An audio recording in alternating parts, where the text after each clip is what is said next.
So I just want to cover one more case that is opposite to the case of Bollums, the case of Bolito.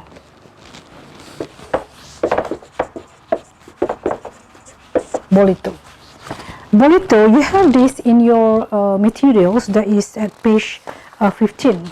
Bolito, the full name of the case is Bolito against City and Hackney Health Authority, 1997, and the full citation of the case is here.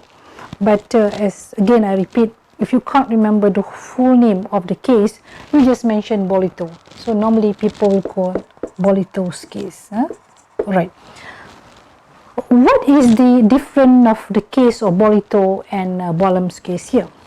In the case of Bolito here, it's about a 2-year-old child was admitted to the hospital where this boy is suffering from breathing difficulties. Okay, breathing difficulties. So in the hospital, we know that there will be a doctor that will be on duty, right? They will be there in the hospital, they'll be on duty, whereby the doctor will be called if there is any emergency or if any urgent case need to be attended by this particular doctor. So one doctor was on duty during that particular period. However, so this child, this 2-year-old child here, suddenly he was like he was what we call he had that difficulty, the breathing difficulties, and then he had been contacted, and the doctor had been contacted by the hospital to call that you have to come urgently to this particular ward to attend this particular boy. However, the doctor here, he was using the not handphone, how we call his handphone. So when they will not be able, they did not able to get his handphone because his handphone was out of battery. So he couldn't attend the patient. He couldn't attend to the boy on time. Okay, so when he been informed later on, when he able to be contacted, he went to the boy, and the patient here was died. Okay, and because of this, the family members of the child sued the doctor for medical negligence. They were saying that the doctor is supposed to be there when he had been called. He's supposed to be there to give treatment, immediate treatment. In the trial, it was argued that it was saying by this particular doctor in the defense here that even if I was able, as I'm a doctor, even if I able to be there on time to give this treatment to the boy, this boy may not be able to be safe. The doctor argued that this boy is very weak. I may not be able to give intubation, cannot be intubated anymore because the boy is too weak. That was the argument of the doctor, even if I be able to be there. And in the trial also, another doctor also had been called to testify or to give evidence to say that what would you do if you are facing the same situation, right? When you've been called, what will you do as a doctor to give this treatment to the boy? What will you do? Are you going to give intubation to this particular boy?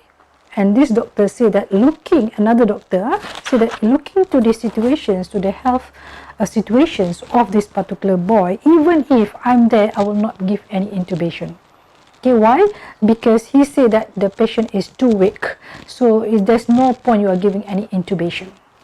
Okay, from this case, they want to see that whether a doctor was really negligent or not. Okay, so when they go to the trial court, the court apply the Bollum test. The court apply the Bollum test that we discussed earlier, in which in the Bollum test they say that a doctor was not liable for breach of duty. Why? Because using to the medical judgment, you may not give any intubation to this particular boy because the boy is really weak. So even if you were there on time to attend to the boy, you will not do anything. So it means that you had used your medical judgment to attend to your case, and therefore a doctor is not committed any professional misconduct. That was the judgment in the trial court. So the family members of this boy, right, were not happy.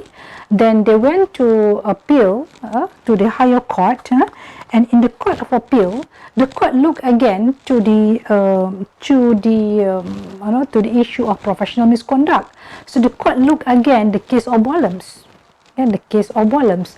So what the court say here? Still, the court look into the medical judgment that will that can be made or expected to be made by a doctor using their their medical knowledge, using the standard operation procedures, using the what we call any practices that will have to be done by a doctor in facing that particular situations. So the court say that yes, a doctor is given the medical judgment to decide what is the best for their patients, but at the same time, the court say that this particular conduct of the doctor will have to be the court must be satisfied about this. The court must satisfied whether a doctor had really followed the standard care of practice or not in doing that. So, meaning to say that in the case of Bollums here, there is judicial intervention. Okay, it means that it's not solely we rely on the professional guidelines of the medical board, but the court apply also their own judgment on that particular procedures. So we will see that in Bollums' case, they apply there is a judicial intervention. It's not relying solely on a doctor, but also they will look into that whether there was a breach or not, whether there was a clear, medical guidelines or not. So coming back to this case, what the court held that in this case there was no causation. Remember, in order to constitute a medical negligence, even if in the normal negligence, there must be a causation.